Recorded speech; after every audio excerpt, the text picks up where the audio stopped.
थे उसी को कंटिन्यू करेंगे। फर्स्ट, फिर देखते हैं आज हमारे पटारे में आखिरी क्या चीज मौजूद है। लास्ट जो काम हमने किया उसमें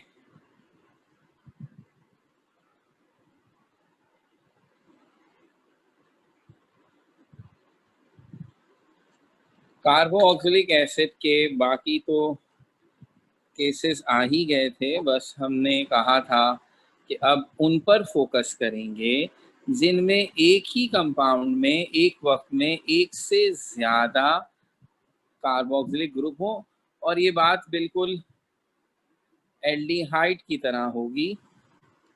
जिस तरह एल्डिहाइड में था कि yes it is possible that you may have more than one carboxylic group, और उस सूरत में दोनों कोनों पर था, बिल्कुल वैसा हिसाब है।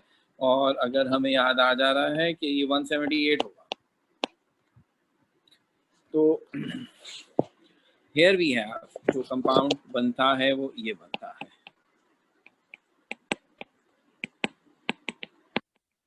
द फर्स्ट एग्जाम्पल, 4 कार्बन, चारों के दोनों कोनों पर कार्बोक्सिलिक एसिड। तो मेरा ख्याल है, मुझे तो बताने की भी जरूरत नहीं होनी चाहिए, जब मैंने कहा अल्कानोइक एसिड में ये ओइक एसिड कार्बोक्सिलिक ग्रुप के लिए है, तो इससे पहले डाई लग जाएगा, तो ये हो जाएगा अल्केन डायोइक एसिड। तो 4 कार्बन है इसलिए नाम बना ब्यूटेन डायोइक एसिड। इस बात का ख्याल रखने की असल जरूरत है वो ये है कि still you don't need to tell the position of the carboxylic group as it is always at the corner। तो अगर दो COOH ग्रुप हैं तो एक राइट कॉर्नर एक लेफ्ट कॉर्नर, टोटल कार्बन 4 हैं तो एक 1 पर एक 4 पर, ये बगैर बताए भी हमें पता चल रहा है। बहुत मशहूर एग्जाम्पल जो अमूमन पेपर में भी आ जाती है वो ये 2 कार्बन, दोनों पे कार्बोक्सिलिक, इसका नाम इस हिसाब से बनेगा इथेन डायोइक एसिड। और आप और मैं इसे जिस नाम से जानते हैं और ख़ासतौर पर फर्स्ट ईयर के प्रैक्टिकल्स में भी इस्तेमाल किया था वो है ऑक्सैलिक एसिड। 9th की क्लास में भी इसका एक सॉल्युबिलिटी का प्रैक्टिकल में था ये ऑक्सैलिक एसिड, और फर्स्ट ईयर के केमिस्ट्री के रिडॉक्स टाइट्रेशन वाले प्रैक्टिकल्स में भी था। तो बहरहाल वो याद हो अच्छी बात है, लेकिन ये ऑक्सैलिक एसिड इसका कॉमन नेम है, IUPAC name ethane dioic acid. ये जस्ट मैंने इसलिए बता दिया कि ज़रा एक मशहूर चीज़ है। तो अगर मैं इसी बात को कंटिन्यू रखते हुए एक और एग्जाम्पल कर दूं,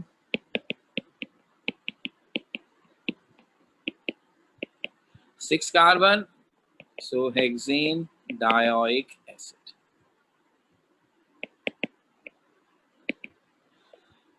तो अब फाइनल चीज ये हो जाएगी कि मैं कुछ ऐसे स्ट्रक्चर्स लिखूं जिसमें यस दोनों कोनों पर COOH ग्रुप मौजूद होना चाहिए होगा, और साथ में कुछ ब्रांचेस भी लग जाएं। तो अब चूंकि दोनों कोनों पे COOH होगा तो उसके लिए तो गिनती अब दोनों कोनों से शुरू हो सकती है। तो फिर आप ब्रांचेस के पॉइंट ऑफ व्यू से देखेंगे कि किस टाइप की ब्रांच मौजूद है और हम प्रायोरिटी के लिहाज से किसको फेवर दें। तो here we have 181।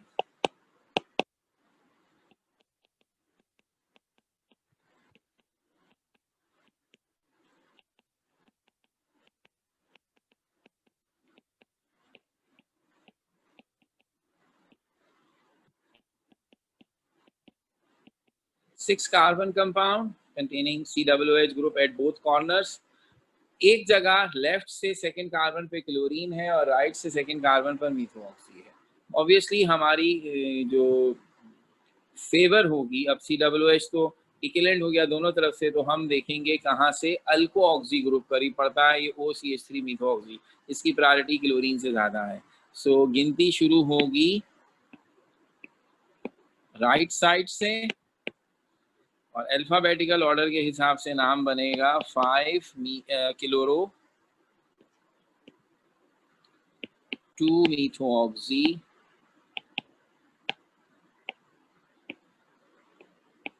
Hexane dioic acid.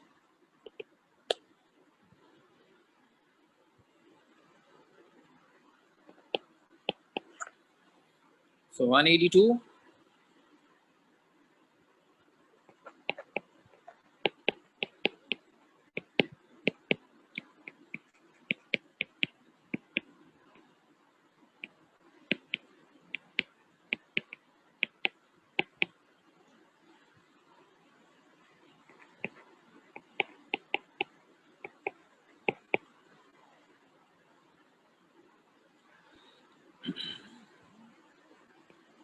और 183, ये मेरे दो फाइनल स्ट्रक्चर्स।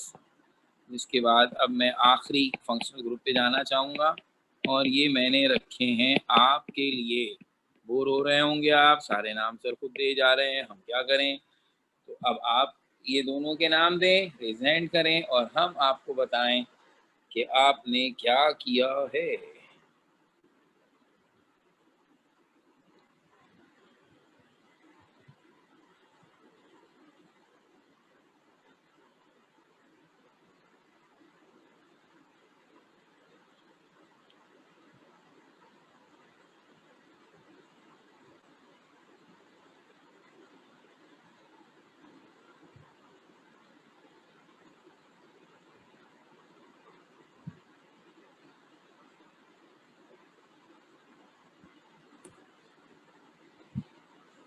कुछ बच्चों ने शायद पहले ही कर लिया था, घर से करके लाए।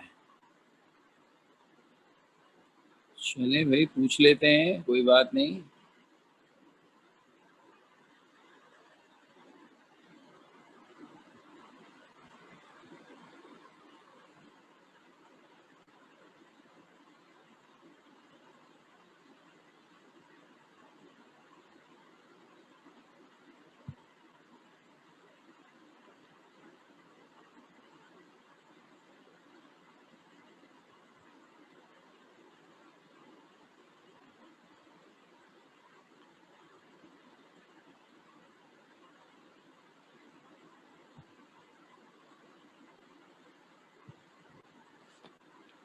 चले, बासित से पूछूंगा जरा मैं, जरा दिल होता है नए नए लोगों से पूछूं, बुरा ना मानिएगा, जरा पता लगे हर एक कर रहा है या नहीं कर रहा।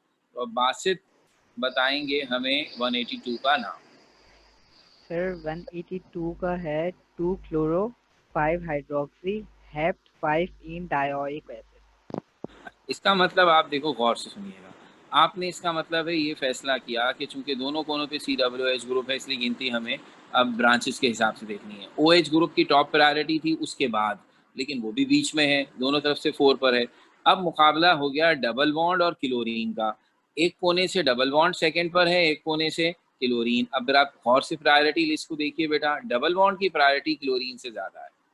इस पूरे स्ट्रक्चर में यही देखने लायक था ना, तो आपने उल्टा कर दिया। तो इसका मतलब ये है कि हमारी गिनती उस तरफ से शुरू होनी चाहिए जहां से डबल बॉन्ड करीब पड़ता है, तब हम इस कंपाउंड का नाम दे पाएंगे 6 क्लोरो 4 हाइड्रो ऑक्सी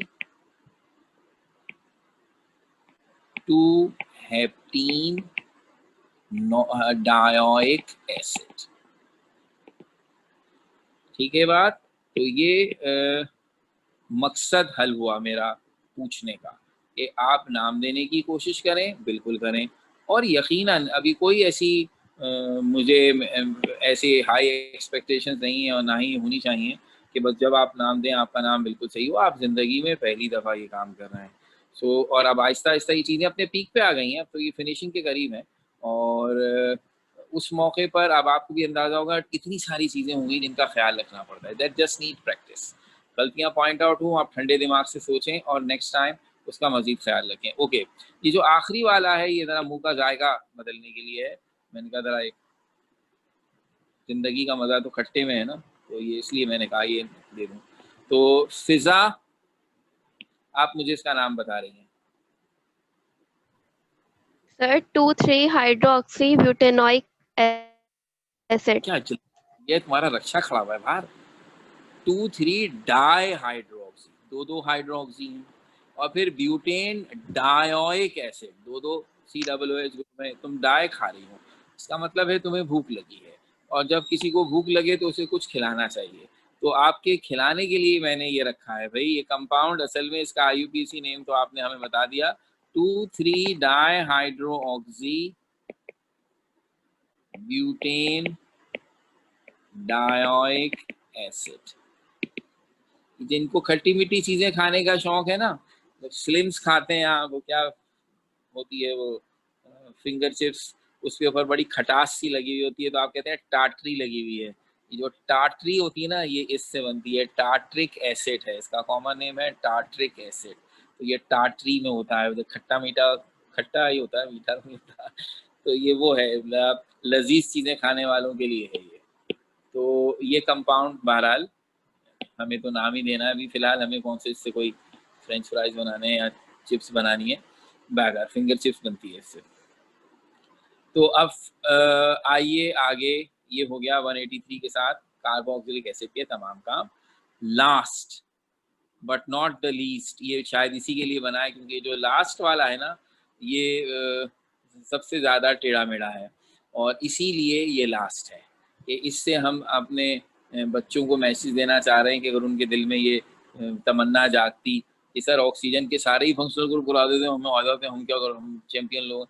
तो हमने बताया कि देखिए अब मामला इतना टेढ़ा होने जा रहा है, तो अब बस, तो इससे आगे वाले जो हैं वो ऐसे ही हैं। तो ये समझ लीजिए कि ये ऑक्सीजन के भी पूरे फंक्शनल ग्रुप नहीं हैं, इसके अलावा भी होते हैं, लेकिन हमने फिलहाल यहाँ पे ब्रेक लगा दी। तो ये आखिरी वाला कहलाता है एस्टर्स, छठा और आखिरी एस्टर्स। तो अब आपको याद आ रहा होगा, अल्कीन अल्कीन अल्काइन ये तीन थे हाइड्रोकार्बन, फिर एक किया हमने अल्काइल हैलाइड्स, और फिर मैंने आपसे कहा था ऑक्सीजन कंटेनिंग फंक्शनल ग्रुप पे आ जाइए। तो 6 अदद हमारे सिलेबस में थे, starting from alcohols, then ethers, aldehyde, ketones, carboxylic acid, and now finally it is esters.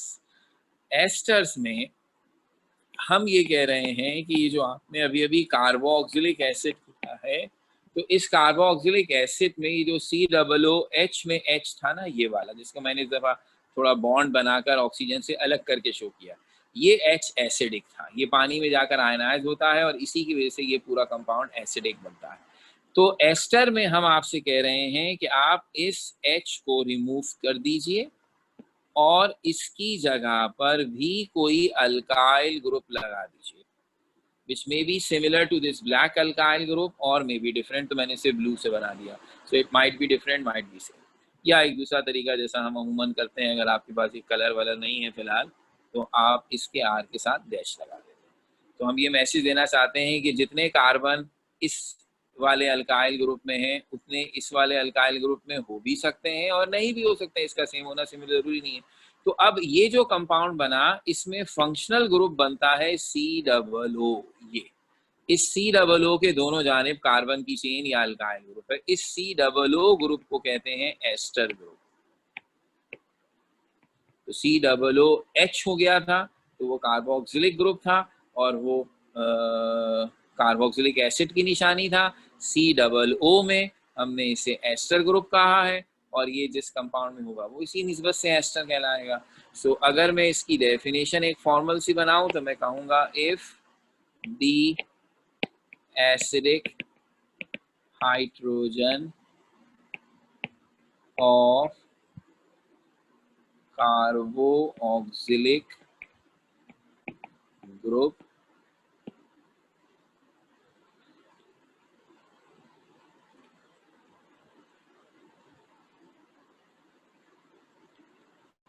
is replaced by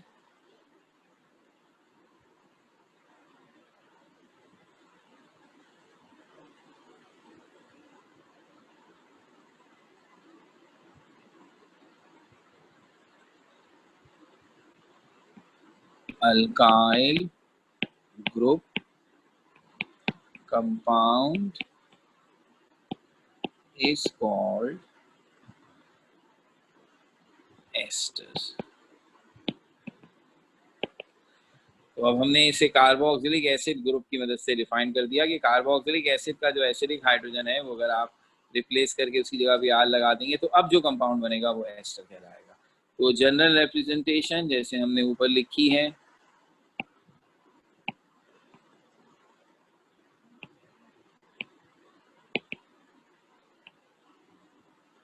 वो बनेगी R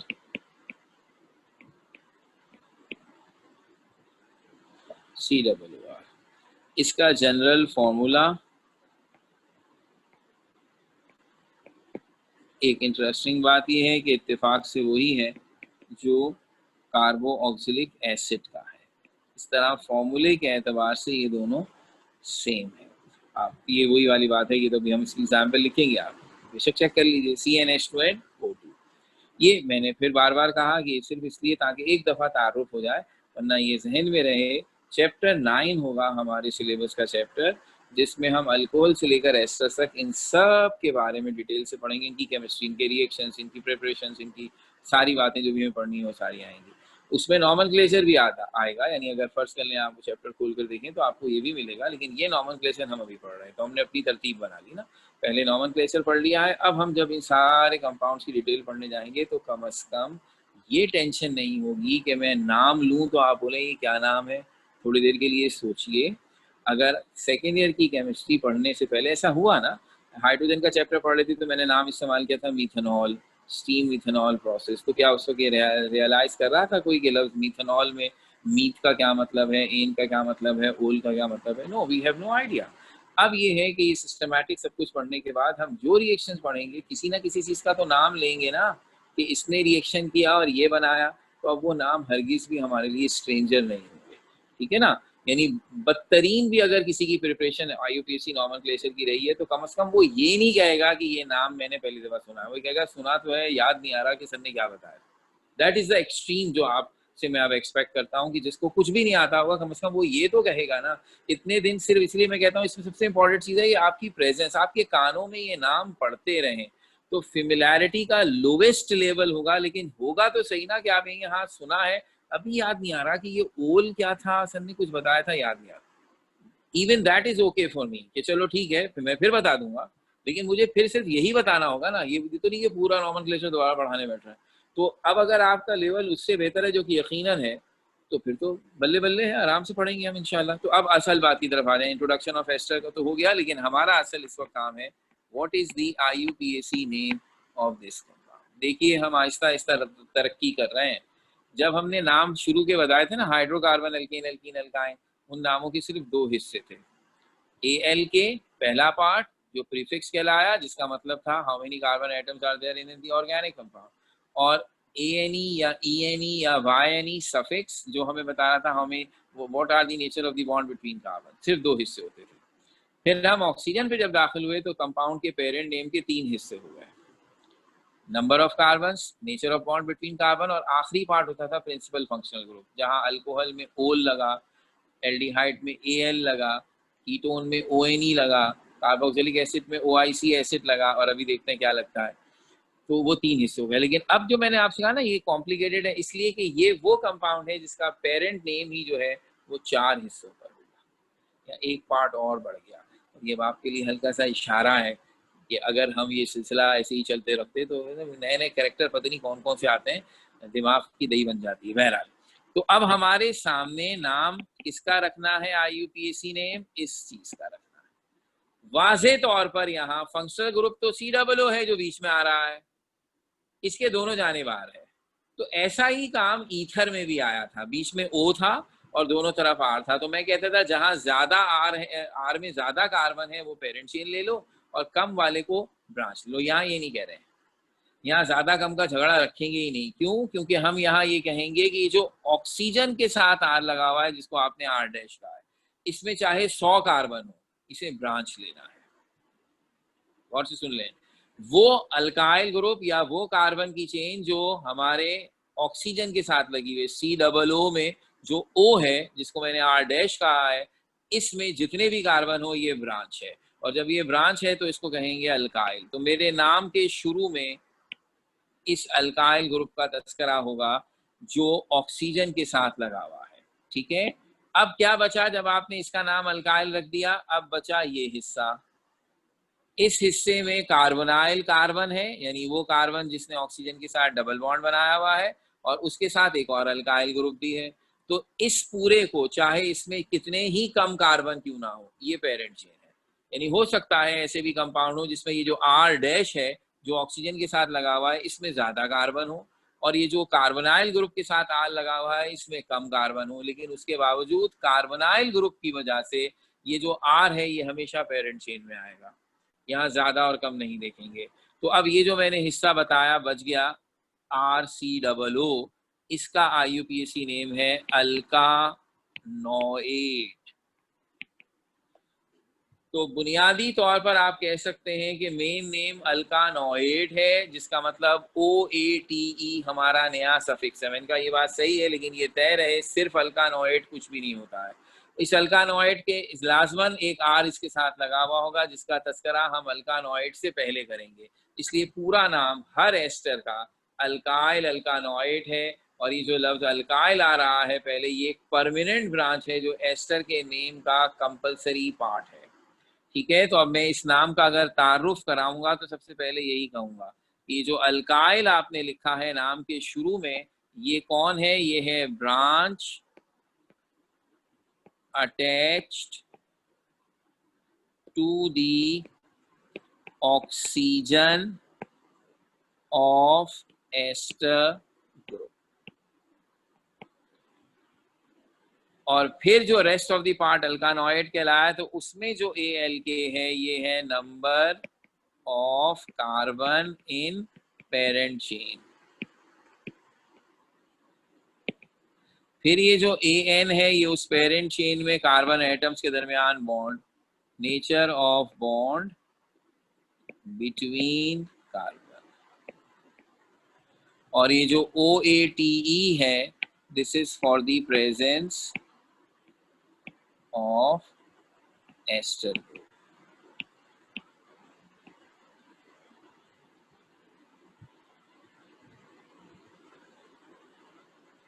तो ये नाम जरा आप देखिए ना, तफसीलात भी ज्यादा हो गई। अब आते हैं कि हम इसके कुछ सिंपल एग्जाम्पल्स पर। 184 हमारी एग्जाम्पल है, सिंपलेस्ट, बिल्कुल उसी तरह जैसे भी जनरल फॉर्मूला बनाया था, बस आर की जगह मैंने CH3 लिख दिया। सबसे पहले आपकी नजरें स्ट्रक्चर में जाएंगी कि जो मेरा फंक्शनल ग्रुप है COO, यानी कार्बन ऑक्सीजन डबल बॉन्ड और देन एक सिंगल बॉन्ड वाला ऑक्सीजन, तो वो ऑक्सीजन जो सिंगल बॉन्ड बना रहा है उसके साथ कौन सी ब्रांच लगी हुई है? CH3 यानी कि मिथाइल, आपने सबसे पहले मिथाइल लिख दिया। अब जो चीज बची नाम में वो ये है, जिसमें हमारा फंक्शनल ग्रुप है COO और साथ में एक CH3। टोटल कितने कार्बन हो गए? 2। एक कार्बन ये, एक कार्बन ये, 2 कार्बन हो गए। तो इसका नाम होगा इथानोएट। अल्कानोएट से इथानोएट, तो पूरा नाम हो गया मिथाइल इथानोएट। 185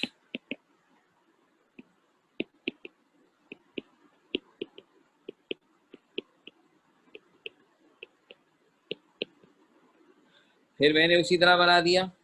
अब आपको नजर आ रहा है जो एस्टर ग्रुप का सिंगल बॉन्ड वाला ऑक्सीजन है उसके साथ CH3 लगा हुआ है। तो एक दफा फिर जो हमारी एस्टर ग्रुप वाली ब्रांच है उसका नाम है मिथाइल, और जो बाकी कंपाउंड है उसमें टोटल 3 कार्बन है, तो इसका नाम बनेगा प्रोपानोएट। मैं अब एक और आपके सामने एग्जाम्पल दे रहा हूं।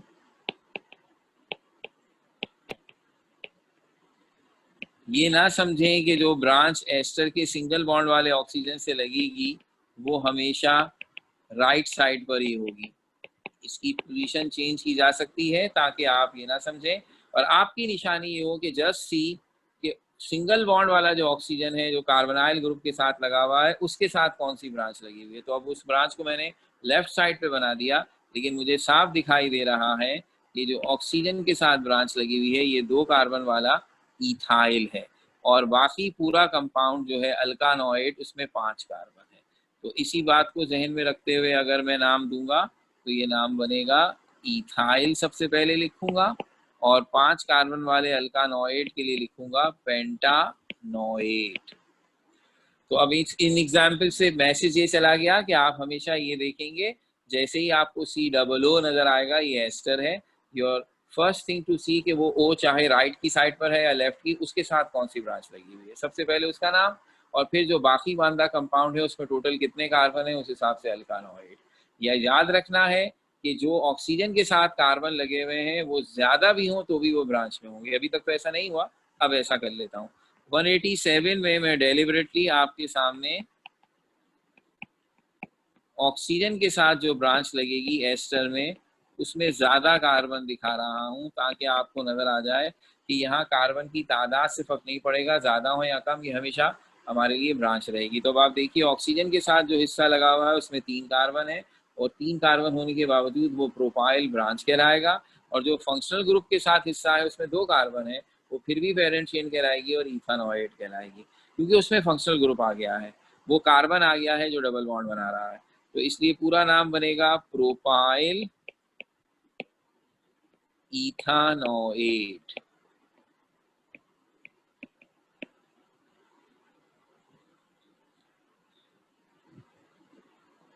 वन 188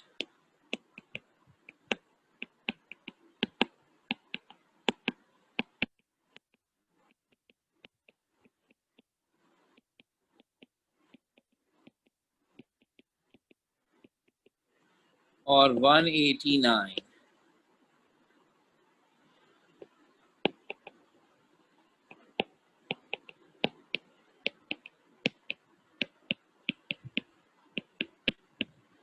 इन दोनों के नाम आप मुझे बता रहे हैं।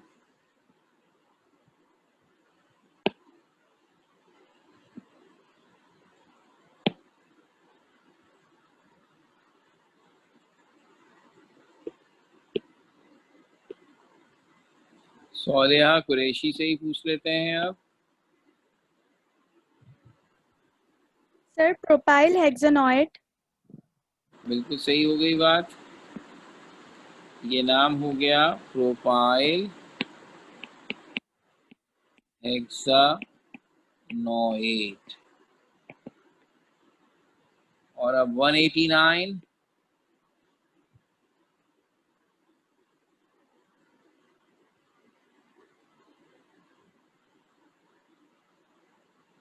हया जावेद। प्रोपाइल मिथानोइड। बिल्कुल सही। अब इसमें खास बात ये आई कि एक तरफ ऑक्सीजन की तरफ 3-3 कार्बन और अल्कानॉइड वाली तरफ तो सिर्फ 1 कार्बन, अल्काइल ग्रुप तो था ही नहीं। तो हमने बिल्कुल भी घबराए नहीं, हमने कहा ये प्रोपाइल ब्रांच और 1 कार्बन का मतलब है ये है मीथानॉइड। बिल्कुल सही हो गया काम। अब इसमें नेक्स्ट स्टेप और जो फाइनल स्टेप होगा इसका वो ये है कि अब ये अभी तक जो हमने ये तय किया कि अल्काइल अल्कानॉइड का सिंपल नाम कैसे देते हैं, अब हम इसमें पहले मरहले में जो पेरेंट चेन अल्कानॉइड है उसमें मजीद ब्रांचेस, हेलोजेन, ये सब भी तो लाने हैं ना, अभी ये भी करके देखेंगे तो इसको थोड़ा सा मुश्किल बनाएंगे इंशाल्लाह। वो फाइनल स्टेज होगा, इसका मतलब है अगली जो क्लास होगी उसमें हम इंशाल्लाह ऑक्सीजन कंटेनिंग फंक्शनल ग्रुप को ख़त्म करेंगे।